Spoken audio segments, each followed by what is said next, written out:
நிறத்துல அழகுல அவள மாதிரி லட்சம் பேர் இருப்பாங்க.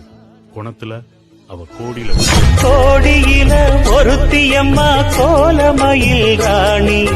ஆடி வரும் பூங்கலசம் அழகிருக்கும் மேனி. தேர் நடந்து தெருவில் வரும் ஊர்வலமா. ஊருலகில் அவளை போல பேர் வருமா. நல்ல பளிங்கு போல சிரிக்கும் மனச பறிக்கும் பவள விரிப்பு. விளங்கிடாத இனிப்பு விவரம் புரிஞ்சிடாத துடிப்பு. சந்திர ஜோதி வந்தது போல சுந்தர தேவி ஜொலிப்பு.